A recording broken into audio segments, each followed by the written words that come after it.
do that through storytelling and relationship building. So I'm so excited to be here today with these three phenomenal women.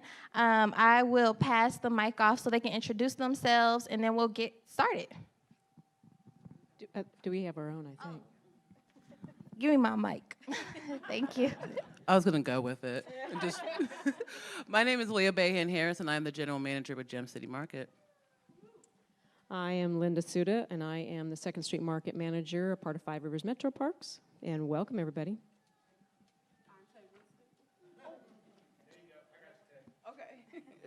I'm Tay Winston. I'm the owner and founder of the Entrepreneurs Marketplace Shopping Connection. Perfect.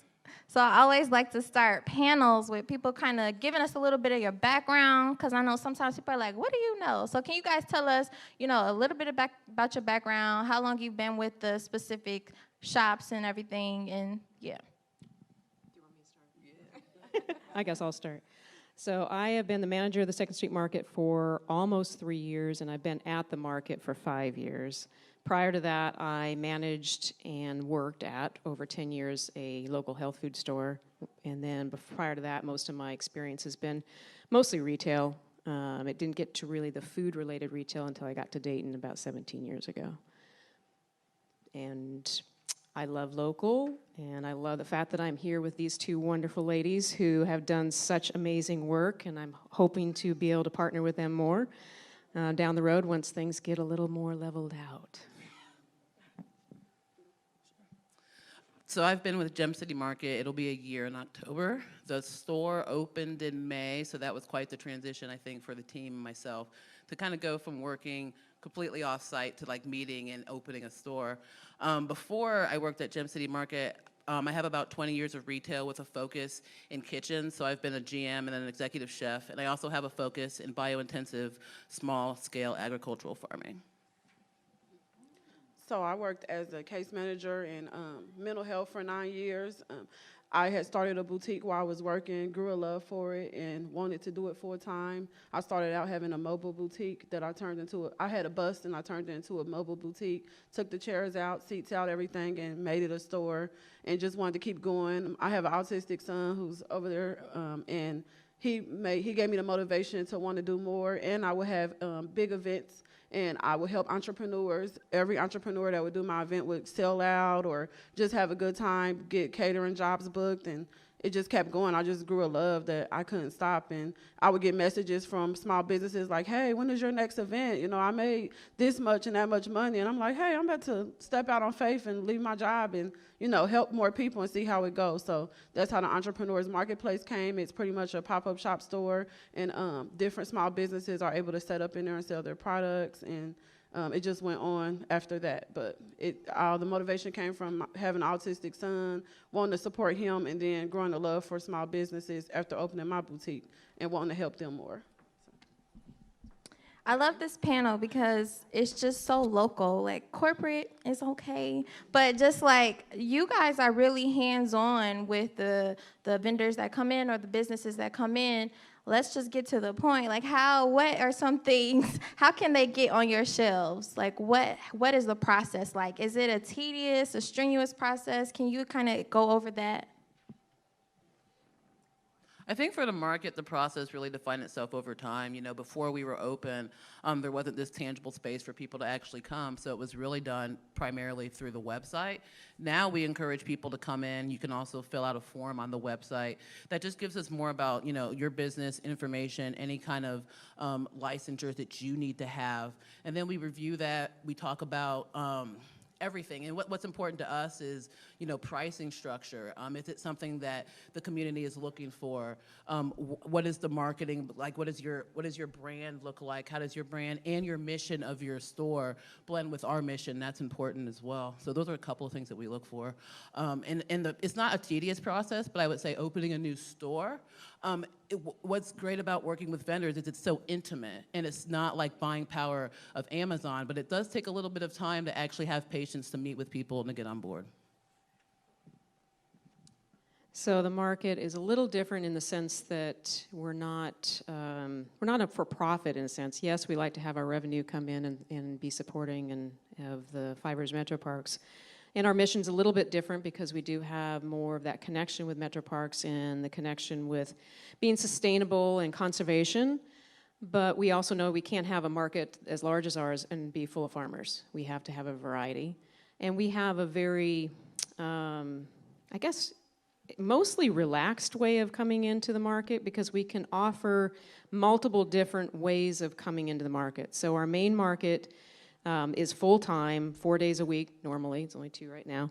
And that we do have a vendor selection committee that is made up of some people at Metro Parks that have business experience and as well as market staff.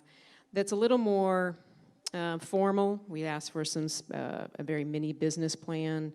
We're not looking for someone who's had a huge amount of experience. We're more looking for that passion and that drive and that desire to really believe in local and be connected to their community. So we do have that process. It's, like I say, a little more formal. And then we also have a more relaxed process where we can offer people that are just starting out. You know, they just had a hobby, they just grew something or something like that, that they want to try it.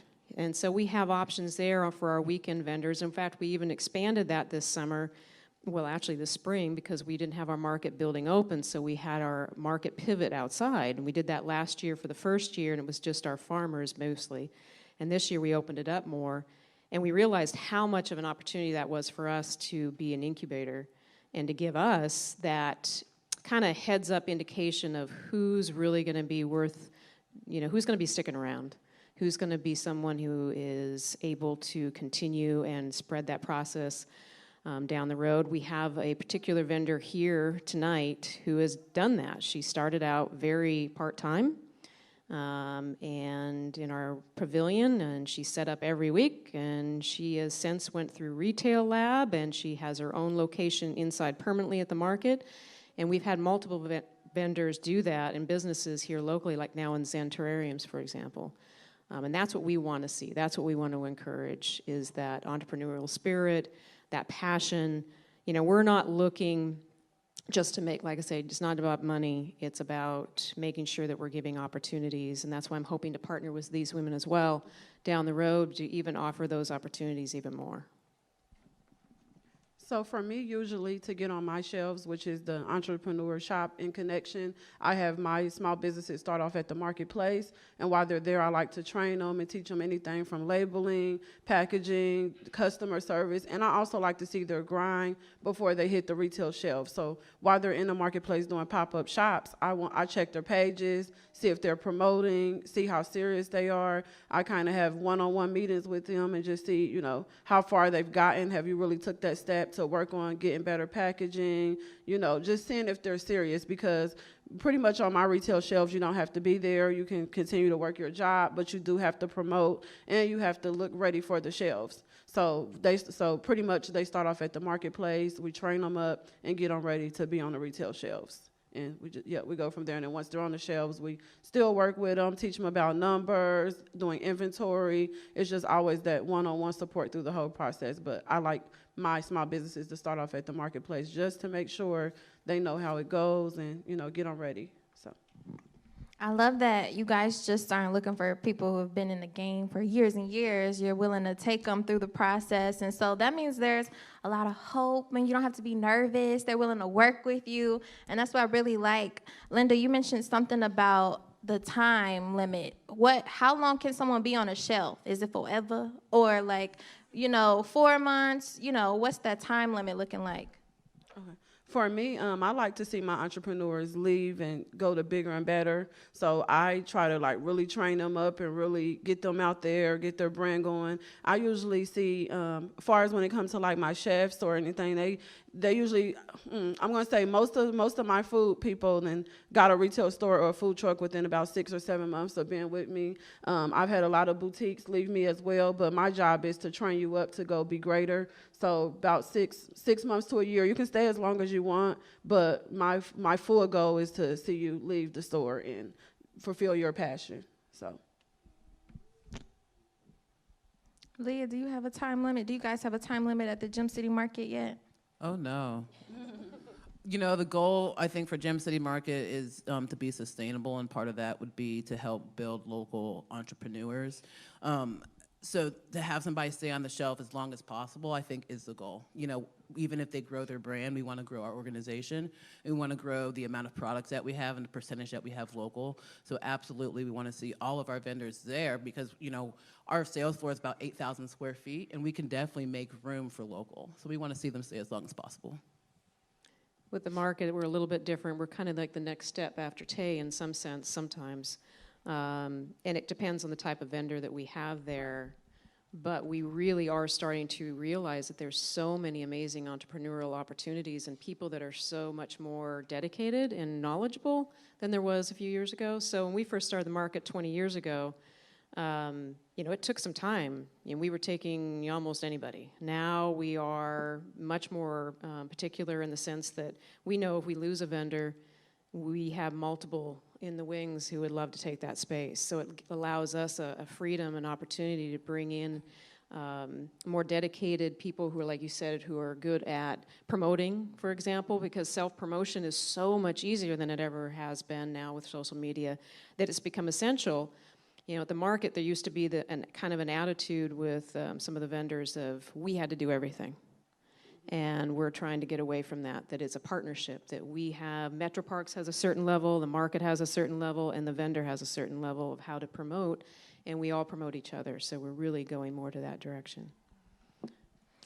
Tay, this might be a question that's more specific that you can answer, but you guys can chime in too. But what products are you seeing the most, and what are some products that are needed that you think in between, like the connection and, you know, the marketplace and the shop?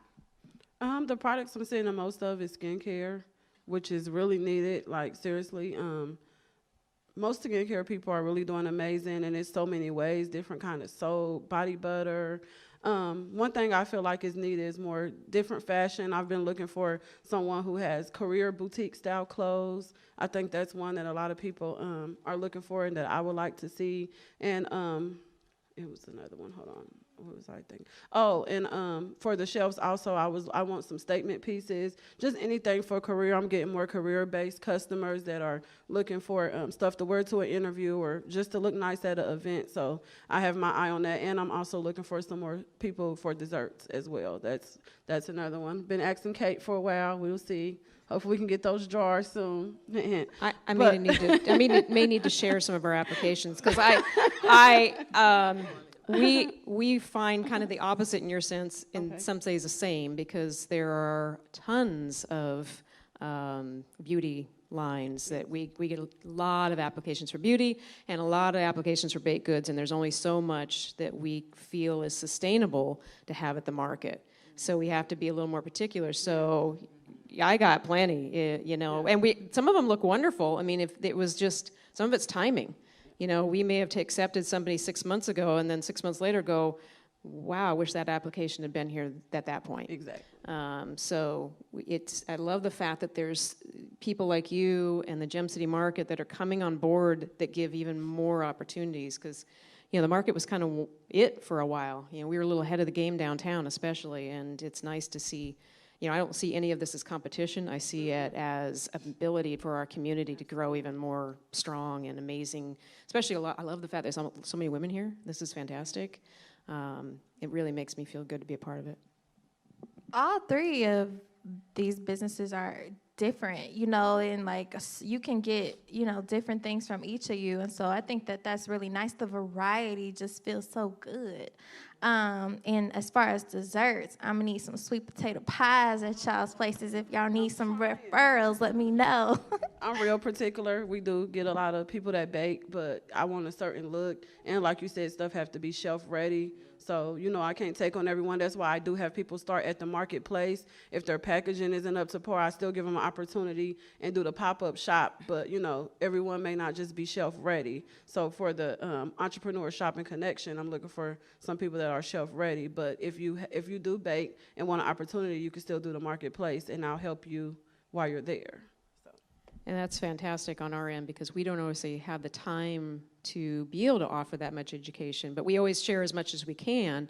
But to have somebody like you and other people like that and people working with startup, et cetera, doing this is it's really, we've seen an uptick in the quality of vendors that are applying. It's a different world than it was even 5 years ago. I was going to say something else, and now I don't remember what it was. I'll think of it. All right, so I heard a key word, which is, while we're here, shelf ready. Can we go a little more into that? Beyond presentation, what is shelf ready to each of you? I would say shelf ready at the market. It depends on what type of vendor we're trying. If a permanent inside committed vendor, that is going to be somebody who really has their ducks a little more in a row. They know what license, they already have the licensing, they've already done a lot of the research, they already have their social media accounts started. They've already started that process for that. Now, somebody who's just coming in to be a weekend vendor, we run the gauntlet. Some will come in with all those skills that I just mentioned, just ready to go. And those are usually the ones that go forward faster. But then there's others who never want to do that. And we still accept those too if they have a really nice quality product. And I know what I was going to say. What we're looking for at the market is just something that's unique. Something that's unique and it's yours. Something that you're really passionate and connected to. Whether you've made it, you've grown it, you are supporting someone else who's doing that. That's what we're really connected to. But market ready is shelf ready is, like I say, a little bit different, but definitely having, and you don't even have to have all those skills, you just have to want to have those skills. You have to be able to know that I can go out and find that information. You know, I can share information all day long with some vendors and they'll still not quite connect that they need to do their own research and work too. So to have people that are really willing to do that and do the work, it's great. But it's nice to have those, mom and pops who just want to come and sell their wares as long as it's something unique and passionate. So with the market, one of the things I think we're striving for is consistency in all of our departments, and for people to know that if we have something that they're able to come back and get it. So that's very important to us too, that our vendors are able to produce in a way that supports how customers are buying. I think another thing that you mentioned, and it's very similar, that most folks do need to have their licensors ready or their certifications before they sell at the market. That's very important for us. So those are questions that we ask. Another thing is, for us, community connections. What is the reputation of this person? How are they promoting? How are they advertising? What is their mission? And how can we be collaborative going forward? It's working with vendors, and I've worked with old school farmers where you're having to call them, and maybe they're busy, or people that have this intricate way of ordering online. To be ready to sell at this magnitude means that you understand maybe clear lines of communication. I think that's super important, that you understand how to communicate, when to be there for the business, and the clear expectations. And for us, just making sure that you have your products labeled, you're able to clearly talk about those on your website and able to support us. This is a collaborative effort, and I always tell our vendors, you're not competing with somebody on the shelf that's local. You're actually competing to do better within yourself. And so just to understand that mentality when you come to Gem City Market, we're all in collaboration of making each other look better is important. Fantastic. I agree with everything she just said. But one thing I wanted to add just real quick is I hope that the arcade and maybe some other locations can help with a lot of the vendors or potential vendors who are wanting to produce their own products that need a kitchen. That's probably one of our biggest issues. Is there's a lot of people over the COVID who have been working illegally. The health department does not like that, and consequently neither do we. And I understand it, but I'm really hoping that there's some more commercial kitchen scenarios that come up that would help a lot of really fantastic people who are making great products, but they can't make it from their home.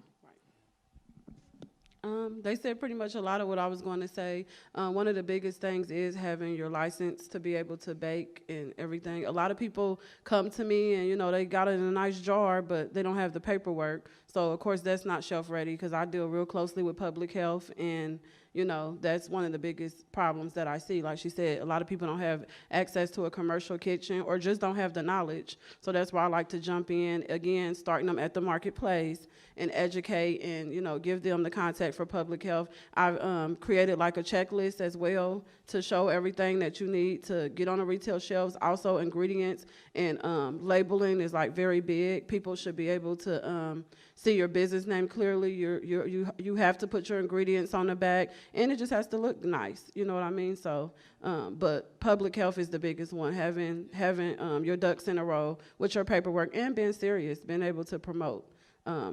I check on my vendors' pages 24/7 because I want to know that you're serious, and I can't just be the one promoting. This is your business, and you got to show me that you want to be great too. So, you know, just coming in there, being ready to promote, being ready to level up, and get everything you need to get on the shelves. But definitely got to have that paperwork in order. That's the main thing that makes you shelf ready. So what are some things that you guys have seen that, like, let's say a business comes in, but then they're unable to stay on the shelf? What are some of those reasons that kind of hinder them from growing or keeping their products on the shelf? For me, I would say maybe lack of consistency. A lot of people, again, may think, hey, I'm on the shelf. I don't have to, you know, promote. I don't have to do the work. I can just go live my life, take vacations, and leave my items there. And it's just a little deeper, you know. Like I said, like they said, it's a collaborative thing, so you got to do the work as well. Yes, we're going to promote you, but I would like to see you care about your product as well. And just going the extra mile to make sure that you stay on top of your game, make sure your packaging is always good, and make sure you restock as well. You can't leave cake on the shelf for 2 weeks. Like, you know what I mean? You have to be ready to restock your shelves and keep everything going. You know, sometimes people may sell out and can't keep up as fast, so that may be a problem as well. You have to keep the shelves restocked. Like, that's big for me because customers are going to come in and want it, and then we got to catch hell. Hey, where's the red velvet cheesecake? Like, she didn't come. I'm sorry. You know what I mean? So we don't want to take on that heat. So being able to keep up with the momentum and keeping your shelves restocked is really big. So that's the problem. I agree with everything Tay said. I also know that sometimes it's a matter of, like I said earlier, we love to see the passion, and we're not totally concerned with having the experience. But at the same time, sometimes you have to be realistic, and some people get too excited and before they're really ready. And they get kind of the cart before the horse. I think I agree with all of that. And just to say with Gem City Market being new, I think one of the challenges we had was the ample readiness from some vendors right when we opened the door. I think once we opened the door and we're able to kind of understand PARs, we've built great relationships with a lot of our vendors, but some of them maybe couldn't handle what we were asking in the amount of time. And just to help compensate with, you're new on the shelf, you know, your stuff flew in, and we would keep an active PAR in 3 days. Hey, let's adjust it. Oh, well, you know, everybody across the country is having challenges in the labor pool to a certain extent. And so even I feel that with some of our partners, they're struggling with supply and demand, having people fulfill. And just I feel like having clear communication as well, that is very important, I think, for any business. When you want to go on the shelf somewhere, you really have to be thirsty, you really have to want it, and you almost have to be annoying, especially if you have your stuff together, understanding possibly that vendor might have 60 people and I'm just one person, making sure that you're faithful in calling, or if they send that email, that you're there. And so those are very common things, I think, communication and consistency. I just want to add to what Leah just said, that is actually a good way of getting into the market. Is someone who maybe they just applied at the wrong time. We always say we keep your applications on file and please keep in touch. Those that do, I'd say 9 times out of 10 will end up getting a space at some point in time, because it's not, you don't want to be annoying, but you want to keep on our radar because we're busy doing 10 billion other things as well. So we may not always remember. So it's nice to have that note that lets us know how you really are committed to doing your business. So I'm not sure if this has been happening forever, but lately I've been seeing kind of like the corporate, like Meijer, Kroger's reach out to local and really try and really dig into the community and get local businesses and vendors in their stores. What's the difference between someone being at Kroger and being at your place? I know I used to work at Whole Foods for a brief period of time, and it is a very involved, very complicated process to become a local vendor in a Whole Foods, for example. I don't know what other companies are like, but I have a feeling it's very similar because you're having to jump through a lot more hoops. And you also tend to just get lost on the shelf. You know, unless you are truly being a bug in their ear and you're coming and you're sampling all the time, you're going to get lost in the shuffle. For me, I would say mine is different because it's a store full of local businesses. They're not competing with top brands, you know. And people are coming in intentionally to support local. So everyone in both stores are local businesses, and yeah, I think that's the best part I can say is they're not competing with anyone. It's all startup businesses, small businesses that make their items for here locally, and they're able to put them on the shelves and people can come in. Versus Kroger, where you're next to Lori's Seasoning, and then you have yours, and everybody's used to that kind, so they're going to go with the one they're used to. But when you come in my store, you'll see this seasoning, and it's not, you know, it's not Lori's, and you're going to give it a shot. And you probably try something new versus going to Kroger and sticking to the same thing you're used to. I think one testament, though, it's an interesting, I guess, analogy is, you know, I had some staff that was buying Winky Now wine from Aldi's before we opened, and they switched to JW. Yes, the price is different, but when we support local, all of those dollars with Gem City Market stay 100% in the community. We're community-owned, we're employee-owned, and when we stock stuff that's local, we get really excited about it, and we try to make sure that we are supporting that process by adding signage on the shelf, by promoting them in our advertising, in our newsletter. And so it's more important to us that we can support that local brand because we understand how precious it is that they're on our shelf. Yeah, it's all about sustaining our community, so it's all connected. I love that. So my next question is, in the stores, you guys talk about just having multiple different kinds of products.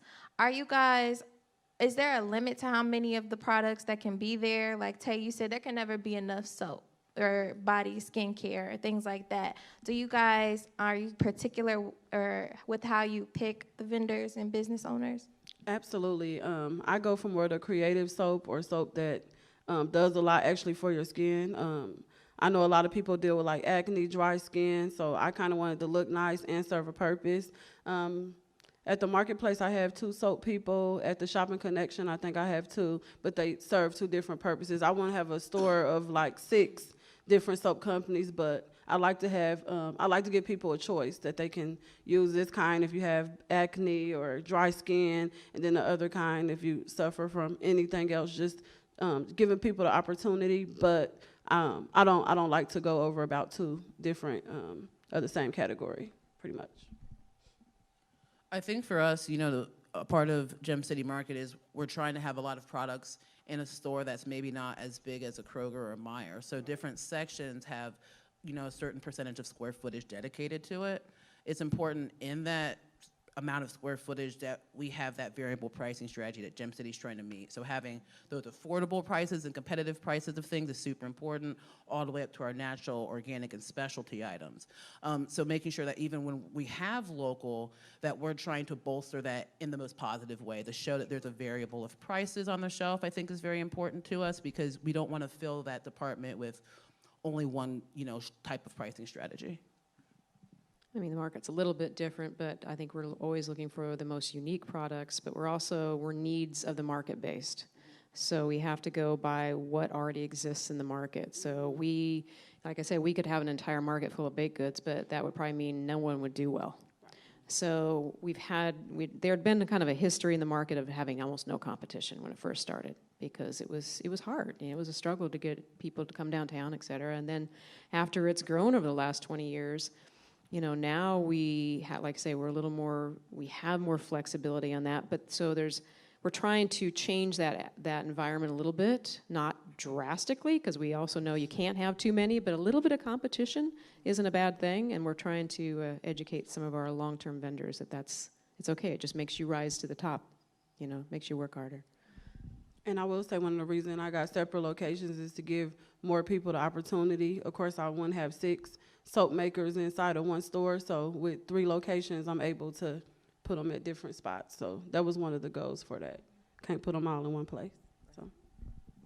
So I'm thinking about someone who is very new in business and really wants to get on y'all shelves. And this might be a basic question, but do you guys have fees in order to get into your stores? We do. I mean, we're, again, a little bit different. So our vendors, there's a rent structure. But the weekend first starting out vendors, it's pretty reasonable. It may not be as cheap as it would be to go to a local on-the-street farmer's market somewhere, because we do have a lot more overhead having our building. We're more of a public market, that we have staff, et cetera, that we have to pay for. But there is a pretty reasonable, it's only $52 on a Saturday to be inside the weekend vendor, and only $26 on a Sunday currently. And outside, it's actually only $41 outside because they have to bring everything. So we're pretty reasonable on that. At least I like to think so. And then we also, since COVID hit, we have held off on raising any rents. We've been really trying to be conscious of these people not having a business happening. So we're not planning on raising rents in 2022. We're going to play it, be safe and help everybody out. Did y'all see Leah's face? She was like, that's really reasonable. There's no fees at the market. Hey, okay, shoot.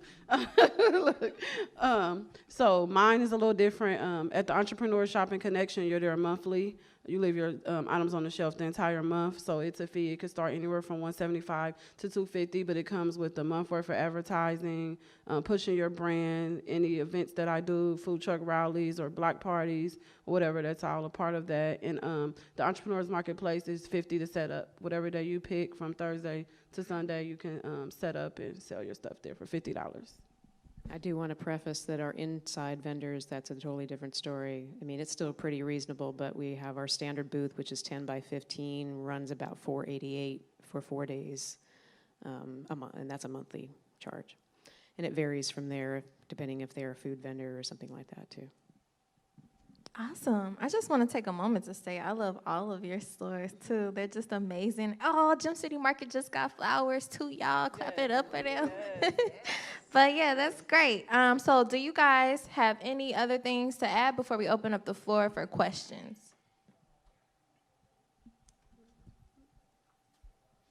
Audrey, where we at with time?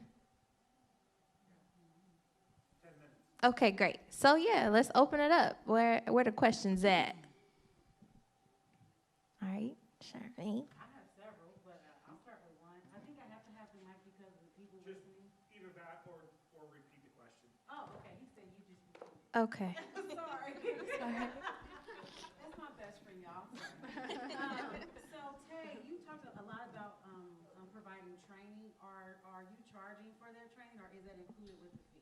If you come to the marketplace, I'll just gladly help you because I want to see you move to the next level. So no, I pretty much just come in through the week and check on you. Hey, what's going on? And give you a task and just keep up with you. But no, I don't charge. Okay.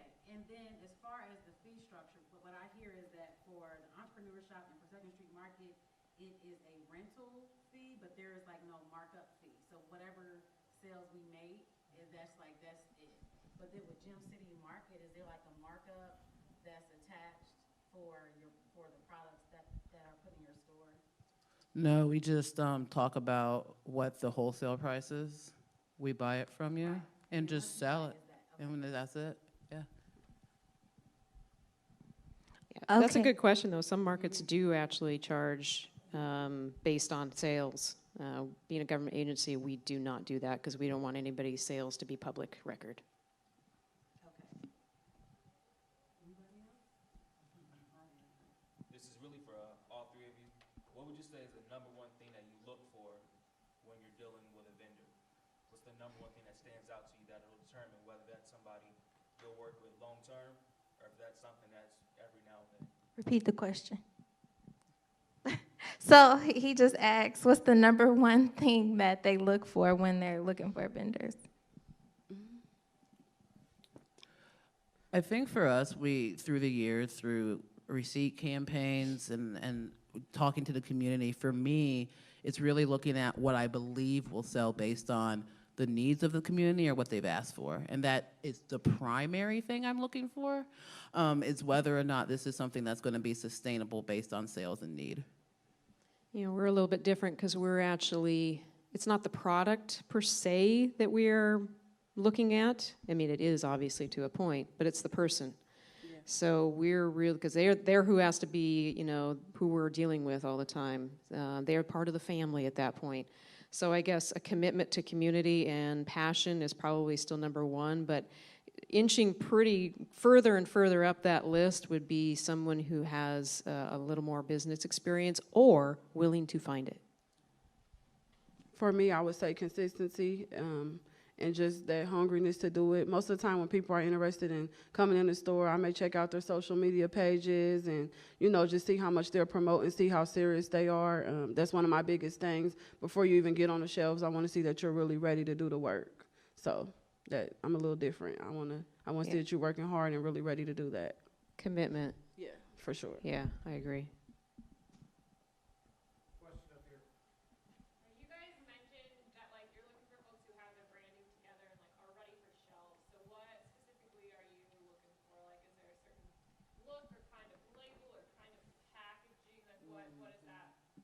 For the shelves, yeah, I definitely wanted to be able to look good on the shelves. So you definitely have to have your labeling and packaging together. You know, because it has to be, people shop with their eyes. So it has to look good on the shelf for someone to grab it. If the packaging isn't up to par and everything doesn't look good, they may skip past it versus, I know for me, I'm a customer. If I go somewhere and something look good, I may give it a double take and want to purchase it versus something that may look bad. And like I said, I don't turn people down. If you're not ready for the shelf and your packaging isn't good and you come inside the store, I would just have you start at the marketplace and work with you to get there. So I'm going to work with you regardless. You just may not be ready for the shelves. I agree, and I do notice that, you know, like I say, we are on the gauntlet of people who don't do any packaging whatsoever or don't do any merchandising, or they put out a table, and we're going further and further away from that, and most of that change has come from the vendors who have stepped up the game and have come on board in the last, like, 4 or 5 years, and have really just elevated, and it makes everybody else take another look at what they're doing, and that's what we're really looking for, is somebody who's willing to look at what they're doing and maybe try to improve it.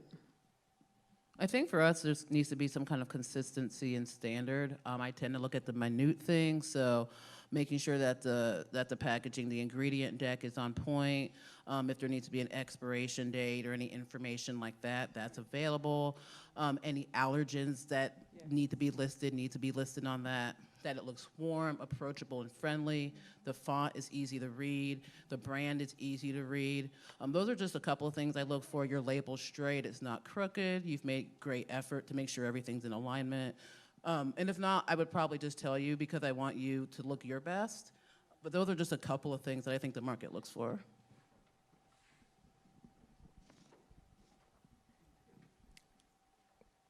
Go ahead, Charmaine. Okay, so someone is like just getting started, like they're moving from being in a home to trying to be into wholesale. What amount would you suggest that they start with? What's the expectation of how much product should they start selling for the 2 stores? It's a good question. I usually go off how much product they have, like how much are you, okay, say for instance, someone had a soap company and they have 10 different body butters and 7 different soaps. I usually have them start out with 5 of each, so it really depends on what they have. If it's someone that may have 3 items, I would have them do 10 of each. So it just goes off how many products they have, and sometimes I don't like it to be overwhelming, and I don't want people to be like, oh, I don't know which one to choose. So I'd be like, start off small, don't do all 10, bring about 5 of them, and do about 5 apiece. So yeah. I like that. Just to give examples, it was so honorable and fun for us when vendors were coming, and they were very gracious. Hey, you want 10 of those? I'll take 11 if you got it. So it was awesome, but the real approach is people do eat with their eyes or they buy with their eyes first. So one of the things I would tell a vendor, if they want to know what the par is for us, I might base that indicator on sales in that department and how I think it's going to flow. I also think the other important thing is what is sustainable and what can the vendor, what can they keep up on in terms of production and sales? And that's really important too, to make sure that we can have consistency in having that item on the shelf. Mine's a little different, but I think that wasn't really a question for me, but I just want to add, having been in retail before too, and grocery, you know, I'm losing my train of thought, but making sure that you are not getting ahead of yourself. Like, be realistic with what you can do as well. You know, if you're one person and you're working 2 jobs and on top of it, you got to be realistic that you're not going to have the time to do 10 every week or something. Like, just look at what you can do and build, like you said, build from there. Yes. Any suggestions for a commercial kitchen? Well, I'm hoping the arcade. Anybody know? I don't know. I have heard there. We're almost. Almost. Okay, I'm so hoping. I heard there is somewhere in Trotwood. I don't know the name or the details, but I've had a couple of potential vendors mention that, so I should know that information shortly because one of them we just accepted. And then there's Sparks Kitchen in Fairborn, which may or may not be full at the moment. They have hourly still available. They still hourly? Okay, cool. Everyone, I guess the regular things are booked up. Somebody else had a suggestion earlier, one of the earlier panels, that if you know of a restaurant that maybe is closed on Sundays, to try to like work out an arrangement where you're in there Sundays or you're in there like before or after their regular hours to try to work something out. I know Yep. I was trying to do something similar with the downtown business. Yeah, I've suggested that to people as well too, but one thing I found out after talking to someone who has a kitchen where they prepare is there's liability issues. So they're responsible for the products that are coming out of that kitchen. And so I don't know how some of these places are working around it. Obviously there's a workaround, but I don't know what it is. So. Can I just really repeat what you just said to the audience up there and the camera, that Sparks Kitchen in Fairborn is still doing hourly? Yeah, you can still book hourly, but they don't have, I guess, like the regular, if it's like a weekly membership or whatever their membership structure is. They're out of the regular ones, but they still have hourly ones available. So industrial kitchen options, Sparks and Fairborn.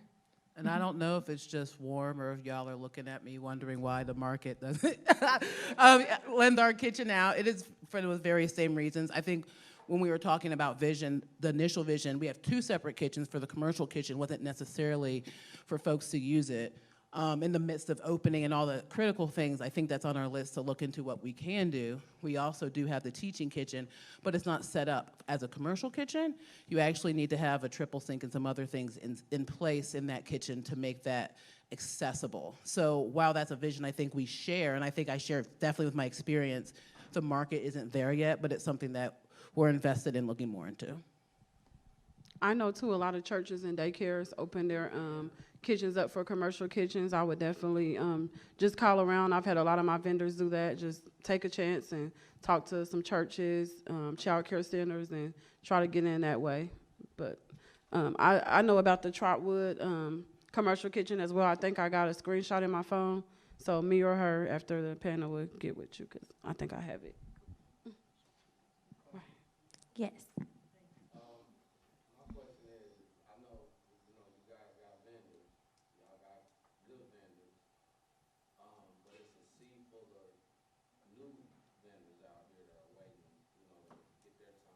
How do you guys transition to get those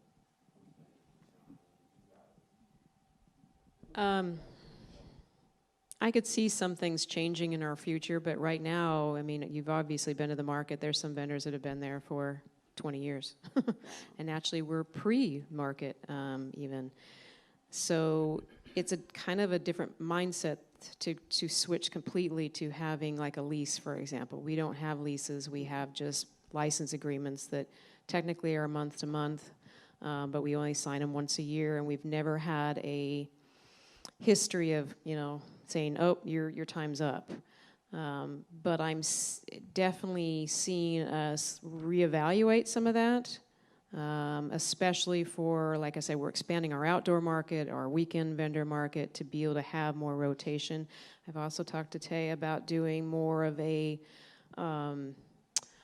an entrepreneurial spot, a pop-up type of thing, where there's Absolutely. a space, a little more of an incubator, where someone can come in and experience what it's like to have a space for a month, for Absolutely. example. So I could see that definitely happening down the road to go that direction, and I could see if we were going to do that, we've talked about possibly doing that with our prepared food vendor spaces too, having one that's like that. So people Yes. love coming and seeing the familiarity, but we also want to make sure that we're providing variety. So we're in like a transition time.